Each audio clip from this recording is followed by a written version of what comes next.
All right, peace and blessings, everybody. August 30th, the year 2017. Dan Bross with KUAC,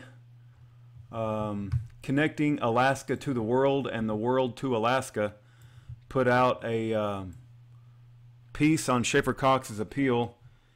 It says, Militia Leader Appeal Draws Split Ruling by Dan Bross. A federal appeals court has thrown out one of the convictions of former Fairbanks militia leader Schaeffer Cox. A Ninth Circuit Court of Appeals decision filed Tuesday vacates Cox's conviction of solicitation to murder federal officials. The 6-page ruling upholds a conspiracy to murder conviction and remands the case back to district court for resentencing.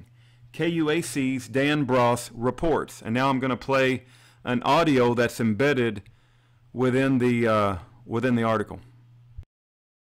Murder with me.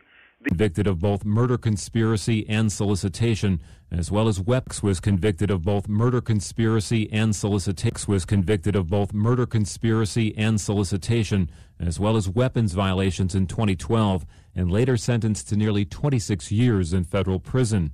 His appeal, argued before a 3-judge Ninth Circuit Court panel in Anchorage August 15th, took issue with how the jury was instructed in the case. It contends there's no evidence of agreements or requests to kill specific government officials. Cox's federal public defender declined to immediately comment, but Cox advocate Rudy Davis says he recently received a letter from Cox in which he anticipated the split appeal ruling. Here's Davis reading a portion of the letter in which Cox describes a split decision as illogical. Asking my friends to agree to go murder with me. The asking is the solicitation count. The agreeing is the conspiracy count. What are the judges saying? My friends agreed to do what I never asked them to do? That's silly. Case prosecutor, Assistant U.S. Attorney Stephen Scrocky says the conspiracy and solicitation charges are separate. Scrocky says the solicitation charge involved Cox's use of a militia security team outside a North Pole radio station, while the conspiracy charge was relative to Cox and fellow militia members agreeing to a plan targeting a list of government officials. So to try to argue that because one fails, that the other necessarily has to fail, in other words, the solicitation failed, therefore the conspiracy failed, completely disregards that there were two separate offenses charged for two separate acts involving separate victims.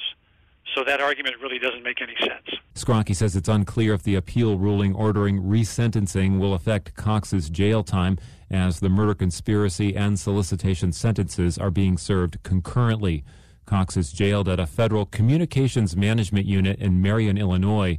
Cox's advocate, Rudy Davis, says Cox intends to challenge the appeal ruling. Here he is again reading from Cox's recent letter in which Cox justifies another challenge. Because the evidence that still has never made it in front of a court proves my 100% innocence. Davis and other Cox supporters regularly post excerpts from FBI informant-recorded interviews in which Cox professed nonviolence, but prosecutor Scrocky says such proclamations were interspersed with violent rhetoric. For every claim of a Gandhi, there is a claim of a Rambo. Scrocky says the next step in the legal process for the Cox case is a resentencing date, prior to which both sides will provide input.